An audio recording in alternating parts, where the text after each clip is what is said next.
Donc aujourd'hui, dans cette belle conversation consciente, j'ai le grand privilège de recevoir Erika Athéna Lebrun. On parlera d'Athéna tantôt. Donc bonjour Erika. Bonjour. C'est un grand plaisir de te recevoir avec nous aujourd'hui pour parler de toi, parler de ta vie, ta mission, puis aussi ton projet d'entreprise qui a commencé il y a quelques années maintenant, qui a beaucoup de succès. Donc la question qui tue, qu'on appelle la question que j'aime le plus poser, c'est parle-nous un peu de toi, parle-nous un peu de ton histoire. Mon histoire, j'ai commencé il y a 3 ans environ, l'entreprise qui est maintenant qui s'appelle Madame Levary, qui à la base était un projet. Madame Levary, comme Oui. dans un livre, il y avait Madame Bovary. Et là c'est Madame Levary. Okay. Ça fait référence à Love Your Ovary, donc Wow. aime tes ovaires. Et c'est aussi un clin d'œil à Madame de Bovary, effectivement. Personnage qui a ouvert la porte un peu féministe, un peu controversé, bon ça. Mais mon histoire par rapport à Madame Levary, en fait, c'est assez simple. Moi, j'ai eu un parcours de prendre la pilule contraceptive, de prendre des moyens de contraception pendant 6 ans de ma vie. Puis à un certain moment où j'ai décidé en tant que femme, j'ai dit « OK, je ne veux plus mettre des hormones synthétiques dans mon corps et j'ai envie d'expérimenter c'est quoi la vie quand je suis juste moi. Je suis juste moi au naturel puis que je suis pas sur des anovulants, sur des choses qui viennent jouer avec mon système hormonal qui est en fait une grosse partie de comment je me ressens dans le monde. T'sais. Fait que bref, j'ai décidé d'arrêter ça et pendant 1 an et demi, j'ai pas eu de règles. Et c'est à ce moment-là où j'ai commencé un parcours un peu plus, un chemin intérieur, on va dire, où je suis vraiment allée voir comment retrouver cette femme-là, comment repolariser mes énergies féminines, masculines, voyage intérieur, bref. Donc pendant 1 an et demi, j'ai eu une quête assez intense. Et au moment où j'ai retrouvé mon cycle menstruel, donc j'ai revu des règles, je ne pouvais plus voir mon sang comme un déchet. Donc je ne pouvais plus voir un tampon, une serviette, que ça allait se retrouver dans quelque chose que j'allais jeter. C'est comme si je les avais tellement attendus. Tu sais, j'avais tellement attendu ce moment-là que ça faisait plus de sens pour moi de mettre ça dans une poubelle qui va aller dans un... Bref. Et donc, je me suis commencé à regarder pour des alternatives, la coupe. Là, j'imagine, toi, tu as des filles. J'ai une fille. Tu as une fille, bon. Il existe des alternatives, la coupe menstruelle, des pads, tout ça. Je me suis intéressée à ça et j'ai commencé à utiliser ces moyens-là jusqu'au moment où j'ai rencontré Olivia, qui est ma cofondatrice, qui est aussi une artiste de cirque. Ah, OK. Une artiste de cirque incroyable qui était toujours en train de s'entraîner, de faire des performances. Et elle s'était carrément cousu une serviette de bain à l'intérieur d'une culotte. Elle s'était fait sa propre Elle s'était fait sa propre culotte menstruelle. Puis un jour, parce que les artistes de cirque, ça bouge tout le temps. Exactement. Ben, la coupe, c'est interne, c'est pas toujours confortable, il y a quand même des fuites. La serviette, moi qui faisais beaucoup de yoga, méditation, je faisais beaucoup de sport aussi, ça bougeait beaucoup. Bref, c'était correct, mais c'était pas idéal. Et donc, quand j'ai vu que Olivia s'était fait cette culotte-là, j'étais comme « wow! » C'est comme next level. Fait que j'ai voulu m'en faire une pour moi. Et j'ai voulu en faire une par la bande pour ma sœur, pour mon amie. Tu sais, là, je pensais à toutes les filles qui bénéficieraient de ça. Et donc, l'aventure a commencé je pense que c'est 2016, mais des fois, je suis mêlée avec les dates. On est allé dans un magasin où il y avait des tissus, puis on voulait vraiment trouver le tissu qui allait être le plus absorbant, mais le plus mince, tu sais, bon, qui avait toutes les caractéristiques. Puis finalement, ce tissu-là se vendait juste au rouleau. Ah, OK. Fait que là, j'ai dit, ouais, ça fait combien de bobettes, ça, un rouleau de cette matière-là? Et selon nos calculs, ça en faisait environ 400. Fait qu'on s'est dit, bon, moi j'aime bien la phrase dans la vie, pourquoi pas? C'est une phrase que je me pose souvent. Donc, j'ai dit pourquoi pas. On a fait donc la première batch de culottes menstruelles Madame Levary, qui est l'ancêtre de ce qu'on a maintenant. Et Tout ça parce que ça se vendait au rouleau. Tout ça parce que ça se vendait au rouleau, finalement, puis parce qu'on a eu le guts, puis on a eu l'inspiration de dire il y a quelque chose à aller voir là. Ouais. Mais dans nos têtes, aucune des deux, on partait une business, aucune des deux, on allait avoir des employés. C'était pas ça. Nous, c'était presque un jeu. Dans ta tête, mais la vie avait un autre plan. Exactement. C'est pour ça que ça se vendait juste au rouleau. Exactement. Elle t'a fait dire oui une étape à la fois. Exactement. Puis ça s'est révélé aussi au fil de l'aventure parce que tu sais, de commencer un projet, au début c'est un projet, après ça devient bon, tu dis ok, je vais incorporer, là, je vais avoir des employés, donc c'est vraiment comme une journée. Puis au fil de ça, ça a tellement été fluide. Je crois vraiment qu'on a été supportés dans ce processus-là parce qu'on était sur la bonne track, puis parce que ce qu'on fait est juste. Puis ça, ben, c'est quelque chose qu'il faut toujours reconnecter avec ça, puis c'est important. C'est drôle, je parlais avec quelqu'un aujourd'hui, puis je disais à quel point, quand on est vraiment aligné avec nos valeurs, puis on est vraiment aligné sur ce qu'on fait, la vie nous envoie les ressources d'une certaine façon. Puis quand on déroge de ça, ça griche, ça commence à devenir, il y a plus d'embûches. Donc c'est notre job, tu sais, d'observer ça, d'être capable de dire, OK, est-ce que je suis en train de peut-être déroger puis suivre ça plaît peut-être plus mon ego, puis je sais pas, le pouvoir que ça peut amener, puis de revenir à l'essentiel, en fait. Tu as tout compris ce que j'enseigne. Ah, mais c'est aussi mon expérience de vie, que la vie nous présente des opportunités. Et elle veut vraiment qu'on les prenne. Puis qu'on ne les prend pas à revier, si on ne les prend pas à ailleurs. Il y a quelqu'un qui s'appelle Peter Diamandis, tu connais ça? Non.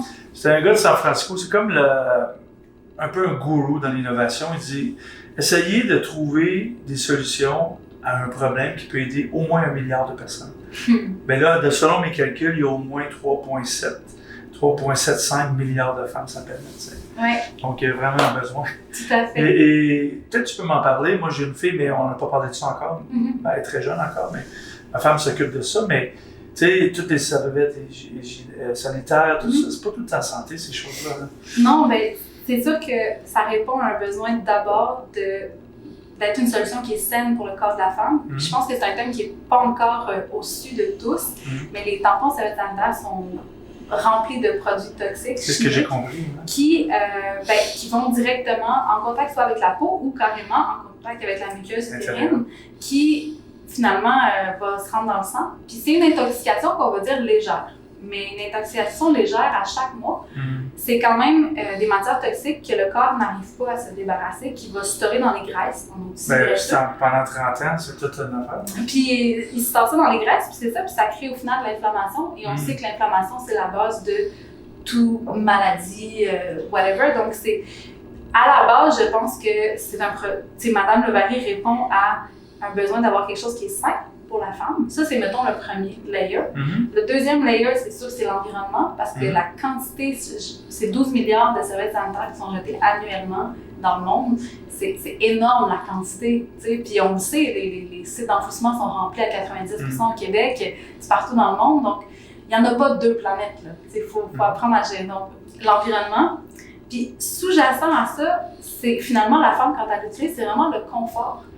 Puis il y a quelque chose avec la dignité. Là, c'est peut-être aller un peu plus loin dans la profondeur de ce que je veux dire, mais c'est... Je suis curieux. Il y a quelque chose où de ne pas avoir quelque chose de plastique entre les jambes, d'être capable d'être confortable avec ça, nous permet de mieux accepter notre cycle menstruel, parce que ça reste une dimension qui est vécue de façon majoritairement négative. Pourquoi? Pour plein de raisons, on pourrait rentrer historiquement à quel point... Ça commence quand les filles sont très jeunes. Hein. La première menstruation, c'est quasiment... elles sont humiliées, tout le sang, tout ça. Alors que, en passant, j'ai passé 1 heure avec Joanie et Cynthia la semaine passée sur un webinaire sur le féminin sacré et j'ai tout appris. OK. J'aurais aimé apprendre ça quand j'étais jeune. Tu m'amènes exactement à mon prochain point que j'aimerais dire, que, en fait, pour moi, Madame Levary, il y a un produit, il y a un sous-vêtement qui permet de vivre un cycle menstruel non seulement en santé, écologique, mais aussi plus aligné avec nos valeurs. Mais c'est aussi, il y a une mission éducative à Madame Levary, puis c'est là où, pour moi, je sens qu'on est vraiment une entreprise sociale, une entreprise complète qui est capable d'aller porter un message. Puis c'est ça, au final, qui est le plus important de ce qu'on fait. Et moi, j'ai le désir profond de travailler avec les adolescents. On commence à le faire. On fait des conférences ici et là.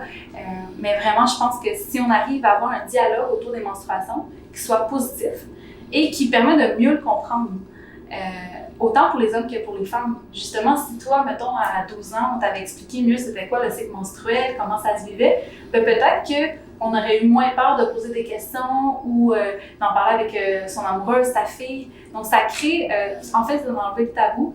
Et quand on fait ça, ce qu'on vient faire, c'est qu'on vient mettre la lumière sur quelque chose qui peut être mieux vécu par la femme, mais par tout le monde. Moi, je vais dire ce que j'ai compris avec les femmes, on appelle ça les femmes sages ou les femmes qui ont beaucoup de sagesse.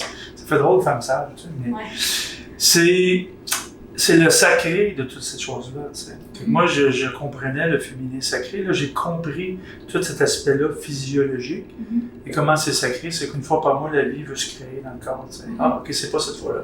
Et une femme a quoi? Combien d'opportunités dans une vie? Plus que 30, là, de créer la vie. Tu sais. Donc, quand c'est les menstruations, mais c'est la vie qui ne s'est pas créée cette fois-là, mais c'est pas tabou, c'est pas sale, c'est la vie. C'est la vie, exactement. Donc, j'ai compris ça. Ouais, 52 ans. Et ça, c'est vraiment bon, ça donne espoir. Ouais, non, mais il y a beaucoup de même d'hommes qui s'intéressent au féminin sacré, qui comprennent tout ça, tu sais, parce que tantôt, peut-être qu'on peut parler un peu, si tu permets, de ton propre voyage de transformation. Tu sais, quand je t'ai posé la question l'autre fois, tu as quel âge? Tu m'as dit l'âge que tu avais, je dis waouh! Beaucoup de travail qui a été fait pour que tu aies autant de sagesse à ton âge, tu sais, parce que, et je pense que c'est ça que la vie, elle veut. Hein. Elle veut que les gens s'élèvent pour pouvoir transformer notre société. Puis tu nous parlais tantôt, quand on jasait avant de commencer, le féminin et le masculin. Parlons un peu de ça, toi, ta propre transformation, ta compréhension de tout ça.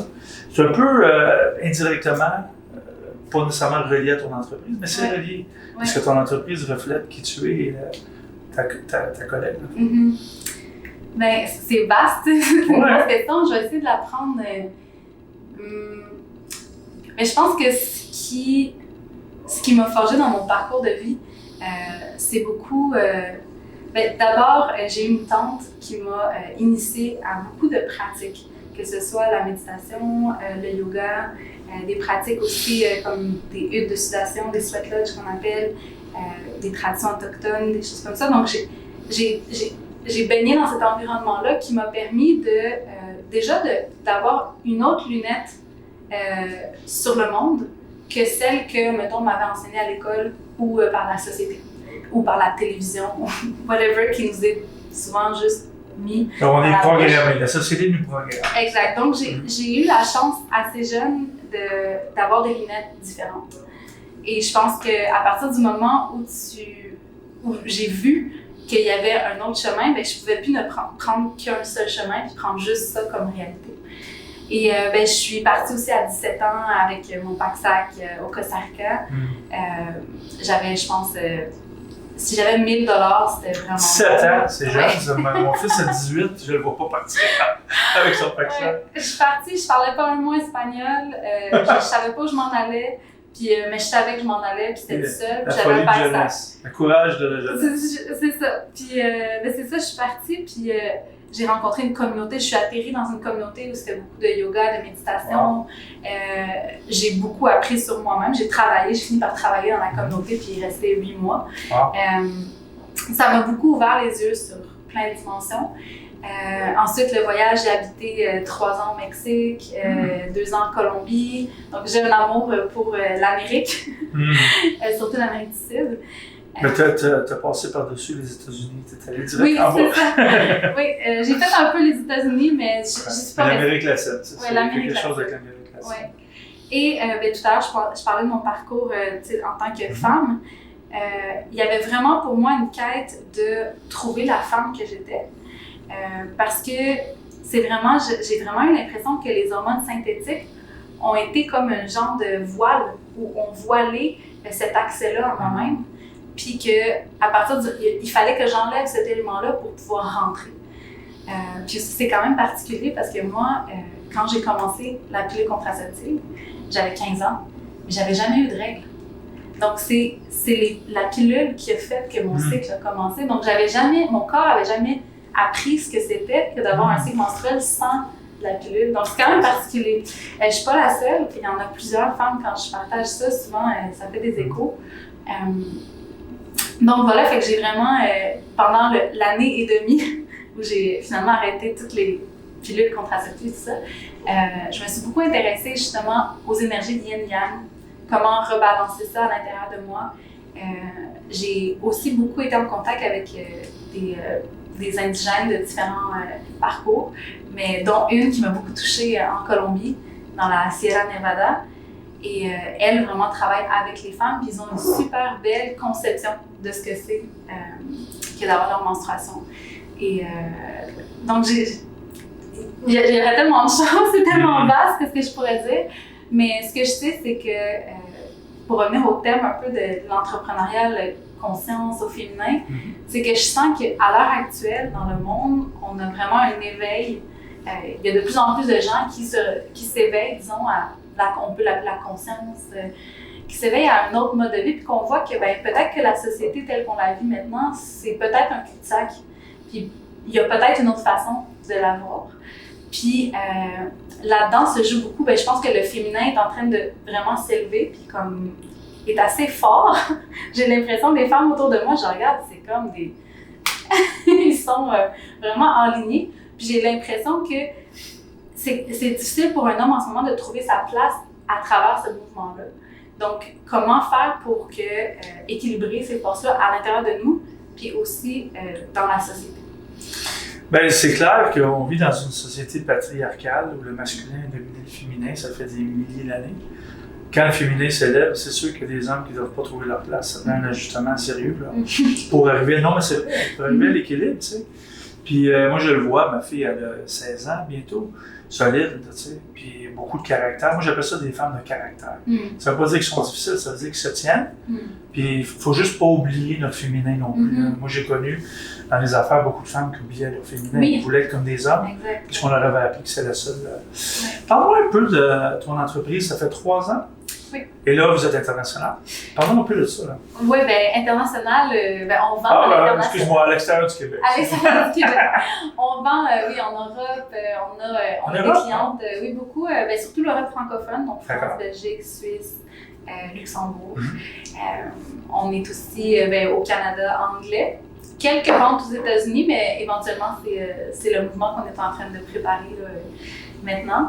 Puis là, ce que je trouve vraiment excitant, c'est de passer à la prochaine étape, de déléguer. Parce que, tu sais, pour moi, Madame Levaris, c'est comme mettre au monde un bébé. Hein? J'ai vraiment mis, avec la cofondatrice, on a vraiment mis au monde ce bébé-là. Puis l'image que je donne toujours, que je trouve belle, c'est qu'au début, tu sais, on la porte comme ça, fait qu'on se fait les bras, puis tu sais, t'as pas le choix d'être tout le temps là. Puis là, c'est comme si elle est rendue elle a fini de crawler, là, de ramper, puis elle est prête à marcher. Fait que là, quand elle marche, c'est une autre game, parce que là, faut pas qu'elle tombe. Faut pas qu'elle casse les meubles. Faut pas qu'elle casse les meubles. Fait que là, au lieu de faire un job de même, t'es dans une job de attention, puis tu sais. Puis là, je suis en train de chercher des nannies, des gardiennes, pour nous aider à prendre soin d'elle, parce que là, ses besoins, comme elle grandit, mais elle a des besoins que moi, personnellement, je peux plus combler seule. Donc, je trouve ça vraiment beau de m'entourer de femmes aussi, puis le processus de recrutement, puis de voir quel genre de femmes, quel genre d'énergie sont attirées à venir travailler avec nous. Je trouve ça magnifique. Je suis enchantée. Question, tu vas me trouver drôle dans ma question, mais sur ton site web, est-ce que vous avez plusieurs modèles, couleurs, ou c'est tout standard? Ou... Pour le moment, on a décidé de miser sur plus de taille. Donc, on a du double XS au triple XL. OK. Au lieu de faire plus de couleurs. Oui, je comprends, ça compliquerait le processus. J'aime beaucoup de noir en passant, c'est ma couleur officielle. mais aussi, étant un expert de la fabrication, quand tu as trop de couleurs, ça devient complexe. Il y a ça, puis il y a aussi le fait que le noir, c'est assez pratico-pratique pour le sujet. On n'a pas que, justement, après, nous, c'est fait pour durer, donc c'est un produit qui est super durable. Puis je me souviens, quand j'avais des serviettes blanches, mettons, je suis au Mexique, justement, puis ils sont propres, je viens de les laver, j'avais toujours un petit doute à est-ce que je l'accroche à l'extérieur ou est-ce qu'il y a des gens qui vont douter est-ce qu'ils sont propres. Fait que pour pas avoir ça en tête, noir, c'est parfait. Tu sais, j'allais te poser, tu as prévu ma question, j'allais te poser la question. Souvent, on doit se transformer comme entrepreneur en fonction de notre entreprise. Tu sais. Comme parent, l'image de parent est excellente. Un parent d'un toddler, d'un jeune, c'est pas un parent d'ado, c'est pas du tout la même chose. Et il y a des parents qui font pas le shift, tu sais, ça crée des conflits. Dans l'entrepreneuriat, c'est pareil. Tu sais. C'est pour ça que les Google, d'autres gens comme ça, mais très tôt, ils se sont embauchés des gens pour rester dans leur zone de génie. Tu sais.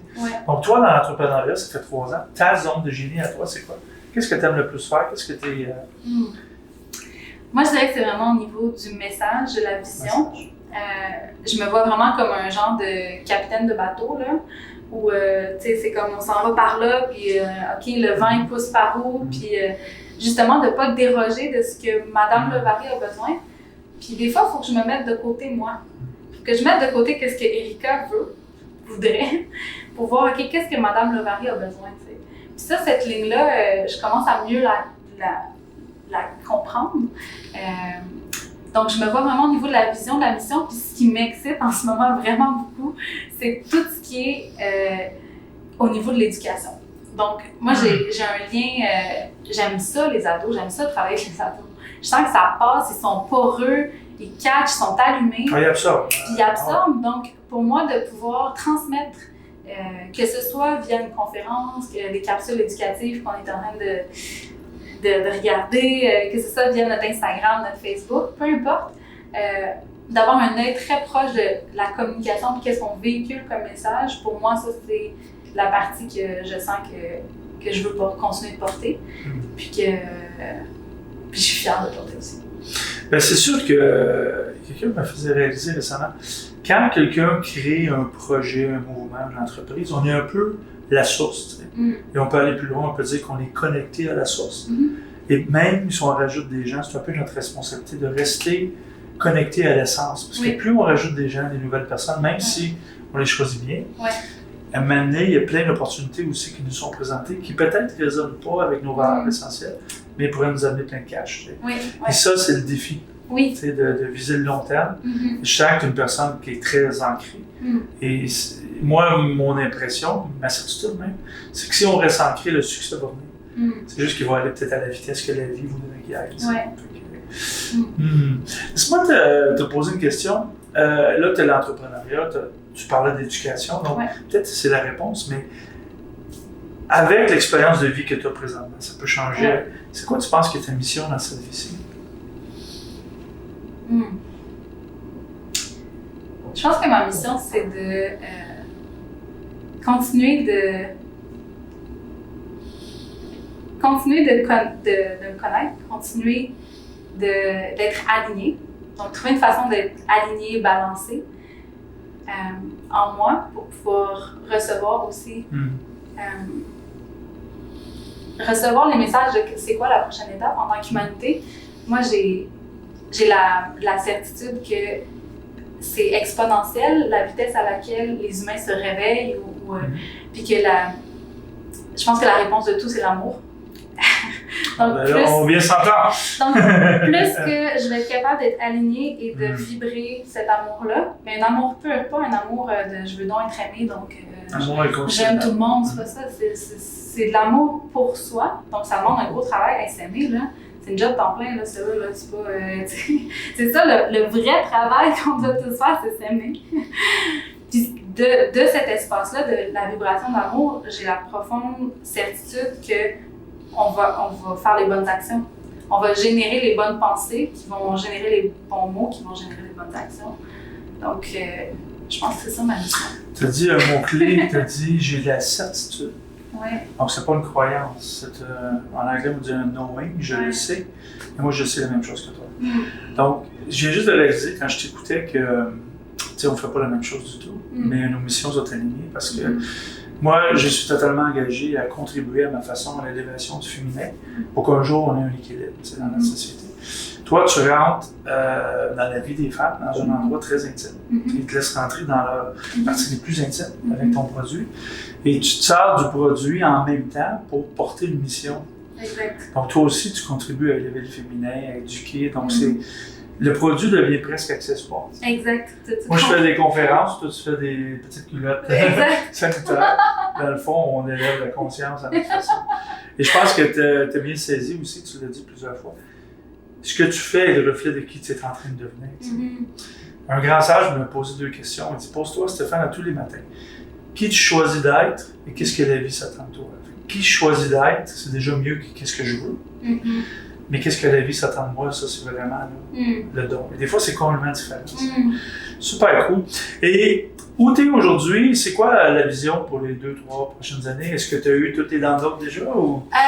non, je laisse la place, je reste à l'écoute. Ce qui est certain, c'est qu'avec Madame Levary, on veut s'entourer de gens qui vont contribuer à la mission, qui résonnent avec la mission. On est justement en processus de recrutement.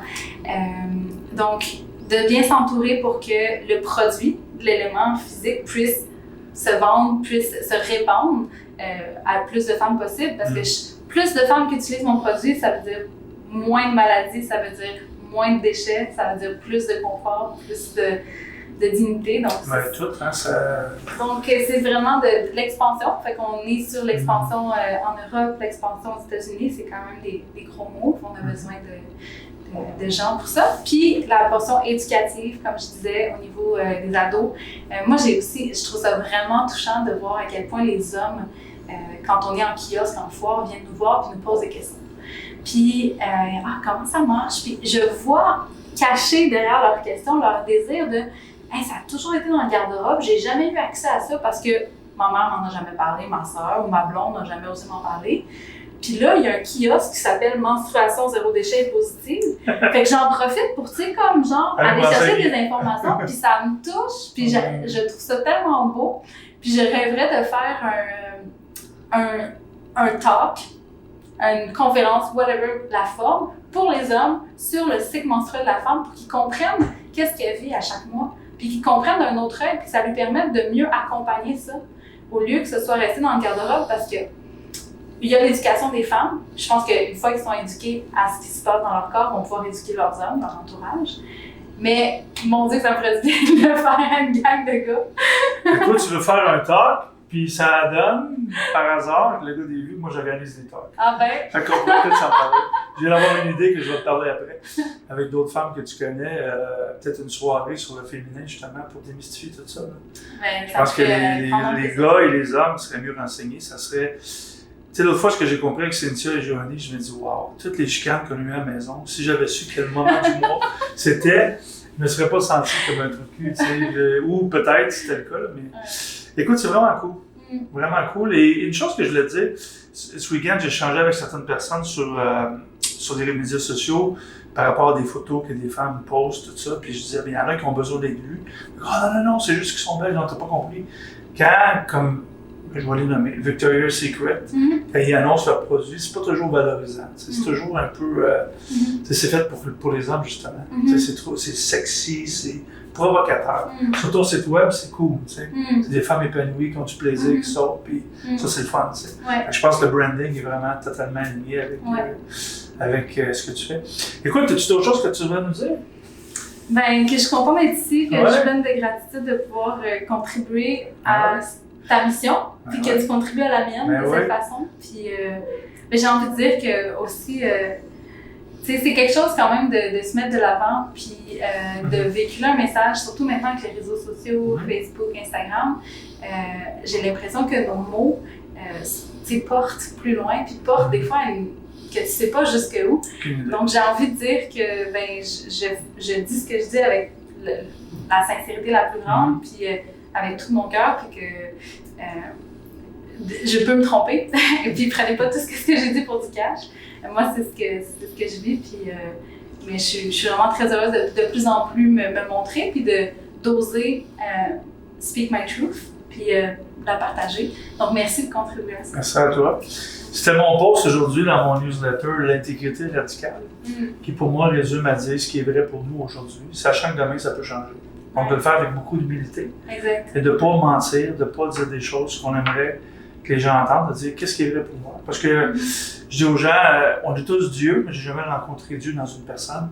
Fait que la vérité aujourd'hui, elle peut changer demain, compte tenu. Fait que j'apprécie que tu dises ta vérité aussi. Écoute, merci. Et merci aussi d'avoir accepté mon invitation récemment de venir le 18 septembre au sommet. Donc, on a un panel avec toi, Cynthia, Marc-Aurèle et Joanie, donc vous connaissez presque pas. Ça va être vraiment intéressant. Sur panel sur le féminin, entrepreneuriat féminin, social et conscient. On va explorer les trois. Super. Et moi, je fais la prétention que l'entrepreneuriat féminin est principalement social et toujours conscient. C'est ma prétention.